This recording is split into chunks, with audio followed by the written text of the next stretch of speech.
Here's a shocking truth. Every year, thousands of Canada visitor visa applicants are being rejected, and most of those applicants, they don't even know why they have been refused. But don't worry, in the next few minutes, I'll walk you through the top 10 reasons your visitor application to Canada might be refused, and I'll show you how to avoid them and the strategy how to tackle them and improve your chances.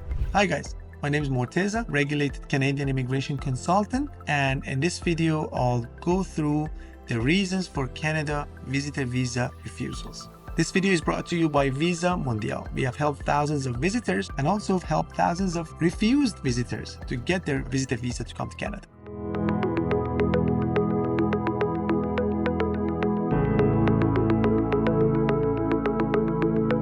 Some of the reasons are easier than you think to fix, but last three of them are headache. So stick with me. Let's start with your immigration status in the country you're living in now. If you're not in your home country, it's crucial that your status is legal and stable.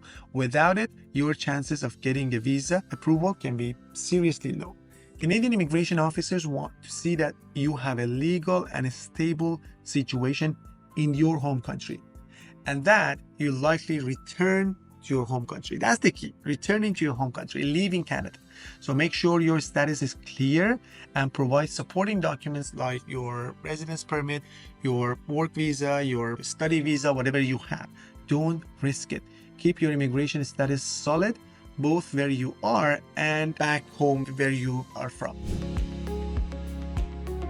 Next up, inadmissibility. If you have a serious health issue or criminal record, that could stop your visa application in its tracks. For example, if your medical exam shows that you have a health condition that could be a risk to public health, or it would be very expensive to treat you in Canada, you might be refused. If health is a concern, make sure you provide any required medical exams and a doctor note confirming your ability to travel. And if you have a criminal record, be upfront about it. Don't hide it, because Canada has some links that they might understand you have that.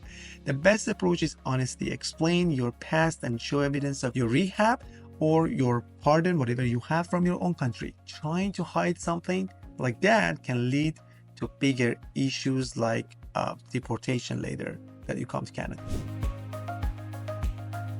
Never ever lie or mislead on your application.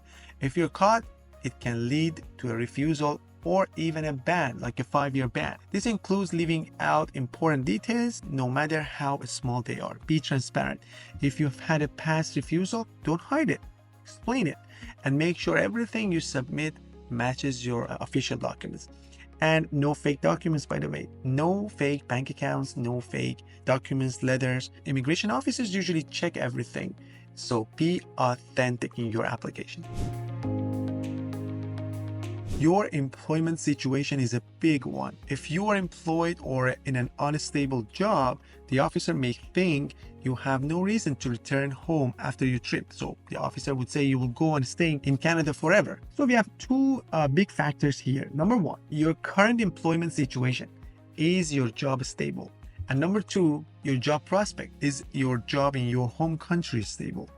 Are there any good reasons to return to your home country? So if you're employed, ask your employer for a letter confirming you leave and you'll be returning after your trip. Some people think this might be not necessary for a visitor visa, but believe me, we have done thousands of visitor visas. You have to do it. Make it clear in your travel itinerary why you need to come back to work. It could be your project's deadline, or you have some open project with your partners or other responsibilities that you might have in your home country. It's all about showing you have strong reasons to return home. Small mistakes can cost you big. Things like wrong dates, missing documents, incomplete forms can lead to delays or even refusals. You might not believe it, but most of the cases we get in our office come from this reason. They have missed something. Here's a solution. Always double check. It's so easy. Double check your forms. Before pressing that button, double check everything. Verify all details and make sure everything is signed. So for this, I would use a checklist, because checklist is your best friend. If you realize something is missing after submission, so you might have forgotten something and you've submitted, don't panic. Just send a brief explanation through a web form and attach that document and send it through a web form so it joins to the other documents you have submitted before. Establishment is the one that shows you have a strong kind of life back home. Immigration officers want to know you're not planning to settle in Canada forever. They want to make sure that you leave Canada. So prove your ties to your hometown. Provide evidence of employment, property, family, financial stability, anything that shows you have a reason to come back home. A solid travel itinerary will also help here. Make sure it's clear and show why you're going and when you're coming back. Your travel history is a key factor here in visitor visa. Officers use your past travels to see whether you will return to your home country or not. So travel stamps in your passport, more chance you will have to get your Canada visitor visa. They'll want to see if you have traveled responsibly. So if you have gone to Schengen areas and then you've come back home. So no overstays or visa violations. They want to make sure that you are a good traveler. So if your passport is a bit bare, not much stamps in it, it could raise some questions here. But if you have traveled before, especially to countries, as I said, far from your home, like Schengen countries, whatever, it's a good sign that you are a responsible traveler. If you've had a visa refusal, be upfront and explain what has happened. Don't forget, Canada has some links with some other countries, and they might understand that you are lying in your application and you're trying to hide a visa refusal. So don't hide any visa refusal. Ties are probably the most important factor when it comes to refusals. Officers are looking at both ties to Canada and ties to your home country. Weak ties back home can make them think that you might overstay and try to stay forever, maybe in Canada. And a strong tie to your home country will make sure officers that you are settled enough and you're gonna go back to your home country after your visit is finished in Canada. So what can you do for ties? Show your stability with pay stubs, with employment letters, and your job letters that confirm that you will leave Canada and go back to work after your visit. Provide the proof of your property or any dependents that need your care.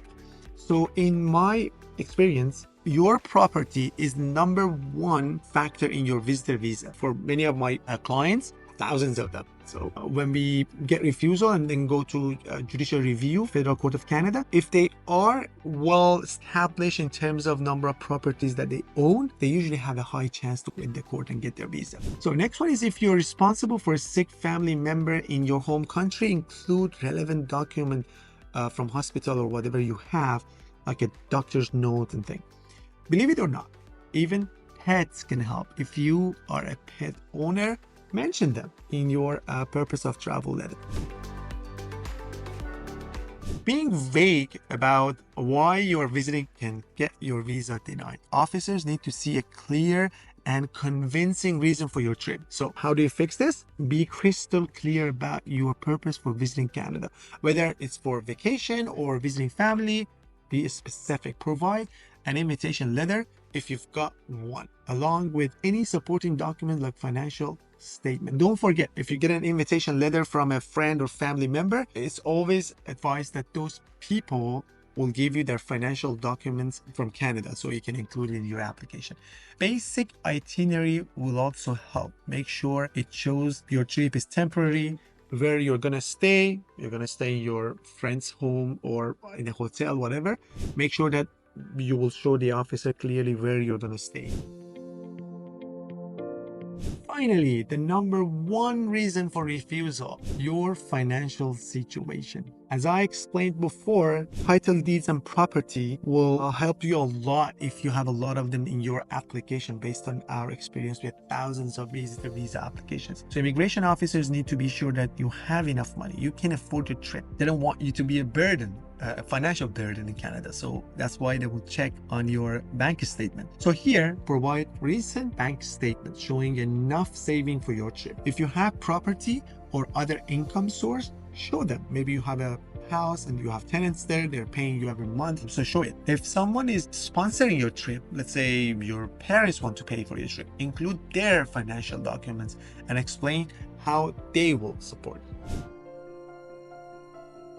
Okay, guys, that's 10 reasons your Canadian visitor visa might be denied and how to avoid them. Remember, immigration officers just want to make sure that you are coming for the right reason and for a short period of time, and you will leave the country after your travel. Follow these tips that I shared with you in this video and try to stay organized, and you will have a much better shot at approval. If you need help with your application, or if you have been refused and you want our assistance, we are here to help you. Drop your comment below and tell me what you think out of these 10 would be the most important one in your Canada visitor visa journey. Thank you so much for watching this video.